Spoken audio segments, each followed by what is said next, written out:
arms can be near 100 feet. I'm going to investigate whether there really is a deadly monster from the deep killing all these people. It's quite possible this is the biggest fish that I've ever had on the end of my line.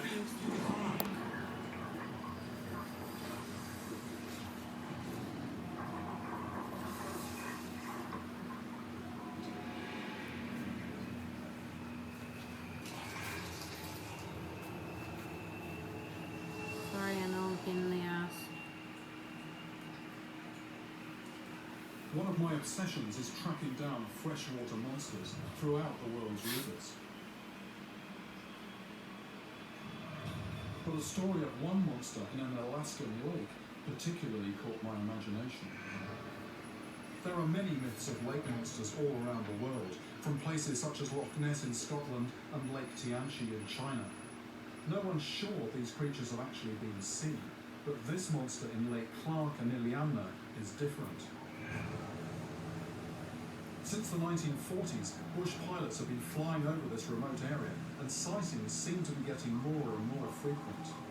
There are reports of it being up to 20 feet long. What are these mysterious shapes in the water? And are they causing people to drown and disappear into the depths without leaving a trace? People have tried to prove its existence for many years. 30 years ago, there was even a $100,000 reward put on its head. That's $500,000 in today's money.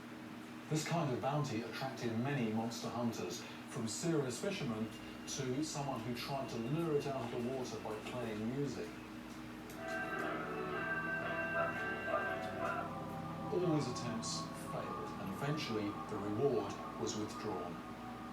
With still no hard proof, it would be easy to dismiss this monster as pure fantasy.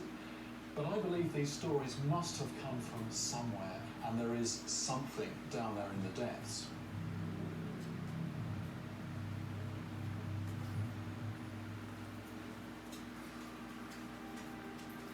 This is my first trip to Alaska, and my journey starts by going deep into its wilderness.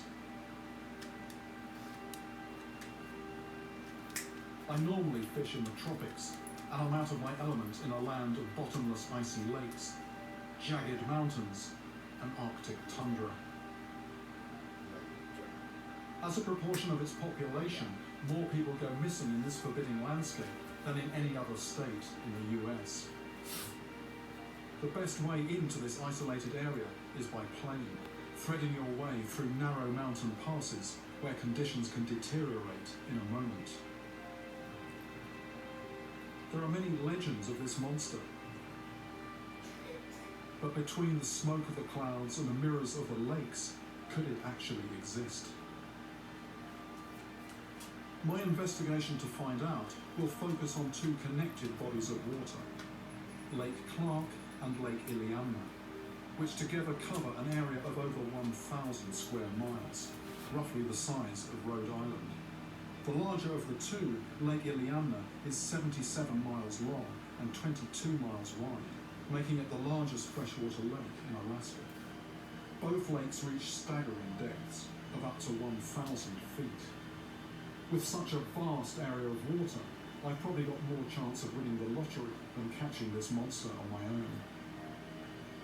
The best way to start my search is to gain some local knowledge. Actually, quite a few communities dotted around the lakes. These are the people who will have been here literally for generations, and these will be the people who have the stories about the monster. So they're the people I want to talk to.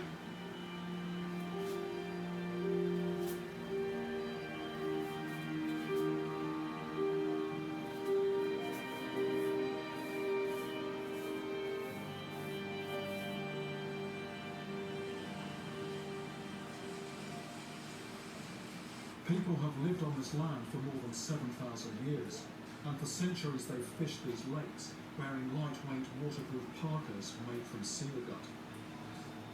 These isolated communities have a strong ancestral tradition of myths and legends, including the lake monster. I'm meeting up with the Hill family, who are Athabascan native Alaskans.